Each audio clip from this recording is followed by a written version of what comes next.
Hi friends, my name's Tammy and this is my booktube channel, Believe in Yourself. And today I have for you a book unhaul video. And I was gonna clear these off of my shelves and thought I might as well share them with you, tell you why I'm unhauling some of these books. I love to watch unhaul videos, so I've never done an unhaul video, but today's the first. So this will be going up in about 2 weeks. So when you see this video, it will have already happened about 2 weeks ago.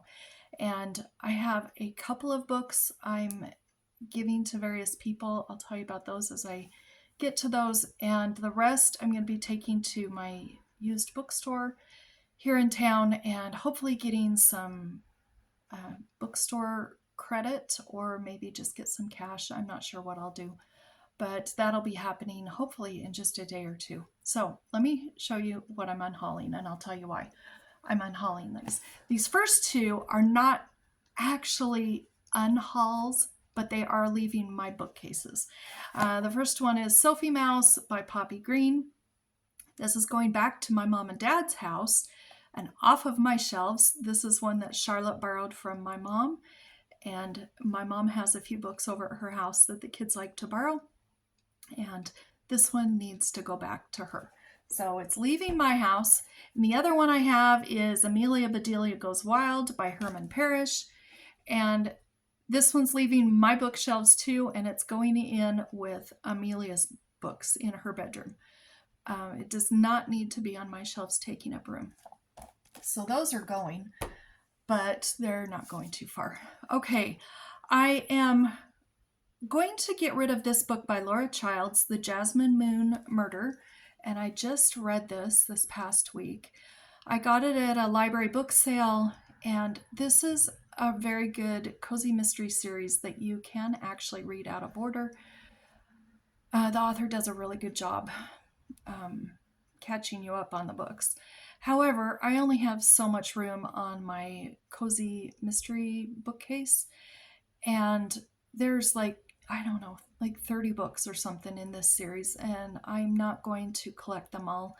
And I just have a few random ones that I picked up at the library book sale. So as I read them, I'm going to unhaul them. So this one's going. Then, okay, we're doing cozy mysteries right now. The next one is by Julie Heisey, Grace to the Finish. This is one that I mentioned in my video where I speed dated my TBR books, and this one I decided we were not, this book and I are no longer going to see each other, so it's going away. And oh my goodness, my books are tipping everywhere. Here's another one, Diane Mott Davidson, The Main Corpse. And I'm sure that this is probably a good book. We went to a library book sale about a month ago, and Amelia saw this and she said, "Oh, this looks like your kind of book. You have to get this. You have to get this." And she was insistent. It wasn't a lot of money, so I went ahead and got it. Then I found out that it's in the middle of a really huge series, and I don't know. I just decided I'm not going to be reading this, and she's not here at this exact moment, so she's not hearing me say this. She'll never ask about this book again because she just won't. So I'm gonna unhaul that one.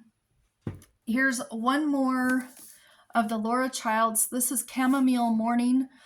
Like I said, I do have a couple more of her books that are the paperbacks that I got at the library book sale, and I'm going to keep them until I read them and unhaul them. But this one here is a hardback, and I haven't read it yet, but I'm going to unhaul it because I just don't have room on my Cozy Mysteries bookcase. So that one has to go unread. I'm sure it's an excellent book because her books are very good. Then I have Dinner with Edward. I read this finished reading this last week, and I liked it. It was an okay book, but it's not one that I would ever read again. I also pulled off my shelf Robert Nathan's Portrait of Jenny, and this was, I did a video, I think towards the first of 2024 that were books that Betty White recommended, and I was reading like Betty White, and this was one of her very favorite books. And I really did like it, but it's not one that I will be rereading. So I decided it could come off my shelves and make some more room too. Then I just DNF'd this one, Anna Karenina.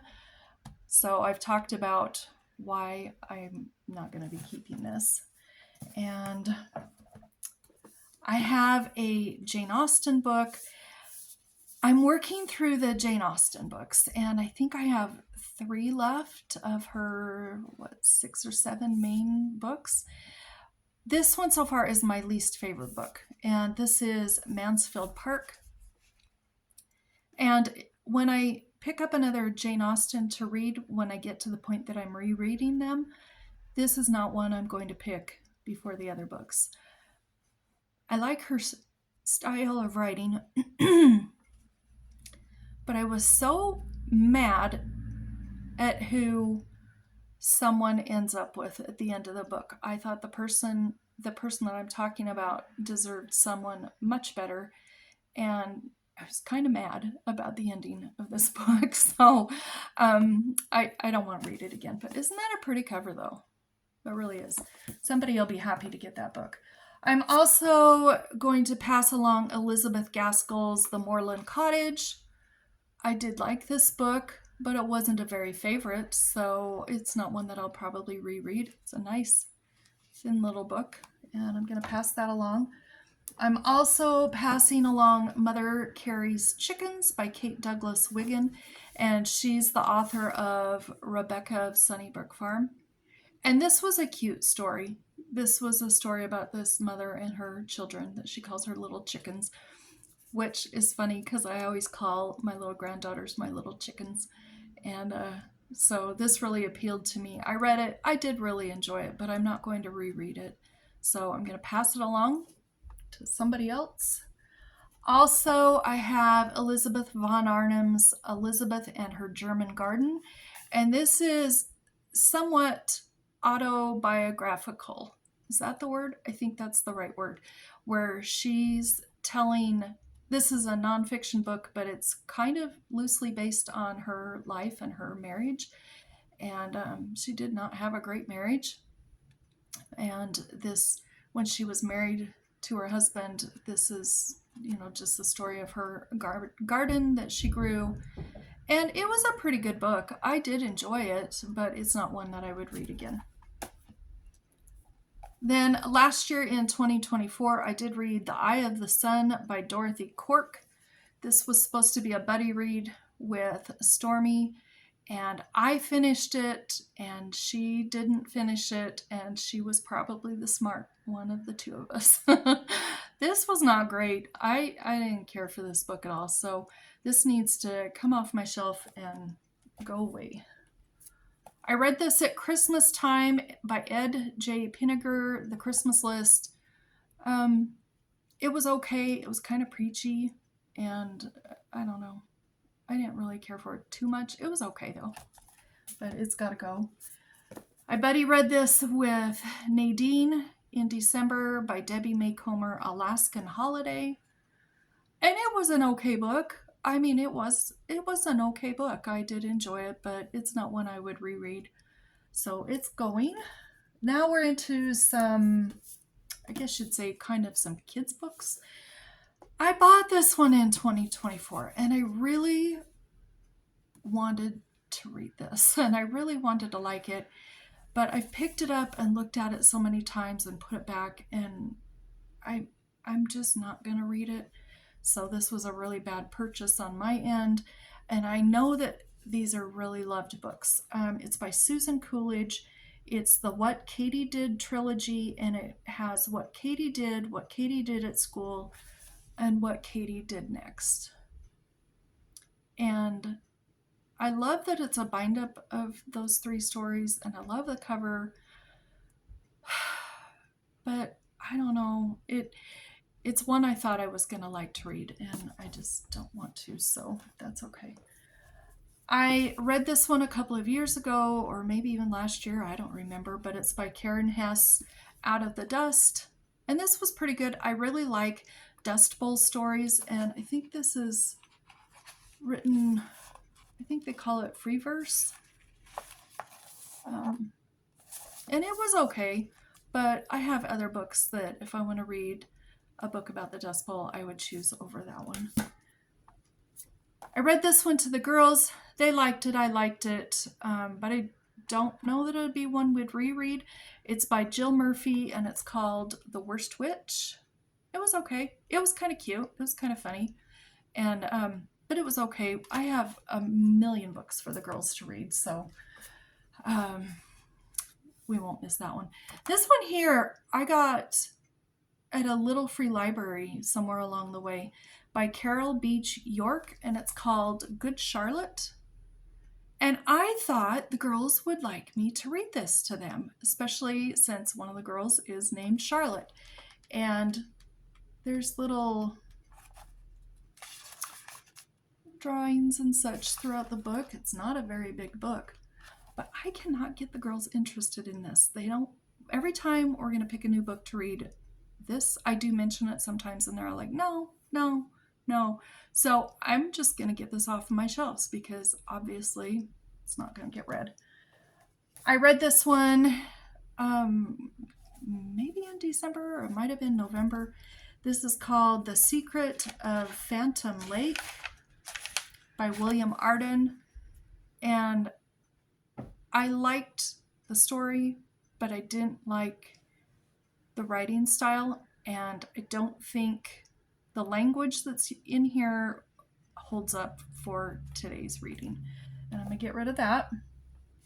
My last kids book is Frightful's Mountain, and I recently read this one too. See, the thing is with my unhauls, usually I unhaul a book pretty right away. I don't usually just put them back on the shelves and keep them very often. So that's why so many of these you've seen recently. I just don't have the space on my shelves to keep all of them. So if it's one I don't think I'll read again, I usually get rid of it pretty quickly. And I did recently read this one. The first book in the series is phenomenal. One of my all-time favorite books. It's called My Side of the Mountain by Jean Craighead George. This is the third book. I also read the second book, and I'm keeping the first and the second book, but I'm not going to keep this third book. And that's fine. So I'm just going to pass this along. Somebody will be really happy to get that. Then I have two other books here. This one is by Reginald Arkell, and it's called Old Herbaceous, a novel of the garden. And I loved this book.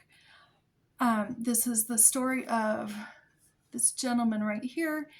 He starts working as a lowly gardener at a very rich estate when he's very young, maybe 15 or 16. And this is fiction. And it follows his life clear up until he's in his 70s or 80s or so. And he works as a gardener the whole time there. And it follows his life, his rise up, and then kind of his decline. And this was very good. But I'm unhauling it because I don't think I would read it again. Gardening itself is not my very favorite thing to do. But I can appreciate the nature writing in this book. And my friend Dagmoon loves to garden and loves plants. And so I'm going to, Dagmoon, I know you're watching, you're going to be getting this soon. I'll send it in a package to you. And I think that you'll really enjoy it. And one more book for Dagmoon. You mentioned in my video when I was talking about this that you thought it sounded interesting. It's by Laura Segal, Ladies Lunch and Other Stories. And this is a bunch of stories that are their own stories, but yet they're connected with the same characters about some older women, most of them in their 80s and 90s, and they go to lunch once a month. They have for years and years and years, and I really loved this book, and I think, Dagmoon, that you will really like this too. But I doubt it's one that I would read again. And if I want to read it again, I could always check it out from the library or maybe even find an audio copy. But for right now, I think I can pass this along. So these 2 books are coming to you, Dagmoon. Then I have 4 other books. And this was one that I unhauled in my speed dating my TBR books. This was My Father's Glory and My Mother's Castle by Marcel Pagnol. And I just didn't like this. I did what I did in that video, so you can go back and watch that video if you'd like to see how I speed dated my books and how I rated them and everything. But I didn't care for this, so this is going. I don't want that. And then I have 3 other books that I'm kind of sad I'm giving away, but I'm okay with it. They're by M.V. Hughes. What is her name? What is her actual name? I can't remember what her actual name is. Mary, maybe? But this is a trilogy. They're all nonfiction. And the first one is A London Child of the 1870s. And this is her story, true story of what it was like to be a child in the 1870s. So this is one that would really appeal to anybody who likes Victober and Victorian books and everything. And I read it and I did like it. The second book is called A London Girl of the 1880s. And this continues on with her story. And then the third one is A London Home in the 1890s. And I don't know. I really did love this book, but I have picked these 2 up several times through the year, and for one reason or another, they just didn't appeal to me to start reading them. So I don't know. I'd rather pass these along than somebody who does really like these types of books would like them. So I'm going to pass those on. So those are all 28 books that I'm unhauling, and thank goodness they're all leaving my shelves. That opens my shelves up a little bit more, and I don't know what else to say. So I guess I'll end the video here, and I hope you're having a great week, and talk to you later. Bye-bye.